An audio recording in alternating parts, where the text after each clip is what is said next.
нямат правописни грешки и да покажат добро историческо мислене. Проверяващите ще оценяват как кандидатите са описали контекста на събитията, както и изводите, които са направили при анализа на историческите личности и последиците от управлението им. За TV7, Вера Стоянова. Световният ден на болните от хемофилия в България отбелязваме една положителна тенденция.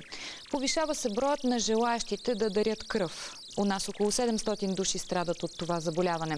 И днес в София работиха мобилни лаборатории за всички, които искат да помогнат на хора в нужда.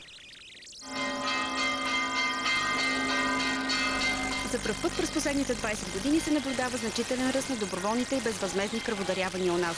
Доскоро страната ни се нареждаше на последно място по брой кръводарители на 1000 души население. Тази тенденция обаче се промени и в кампанията на Националния център по трансфузионна хематология се включват все повече млади и здрави хора. През последната година над 8000 младежи и девойки са станали кръводарители. Маргарет Тачева е едва на 20 години, а вече е дарила кръв 4 пъти. Винаги съм намирала кръводаряването като едно от най-хуманните неща, които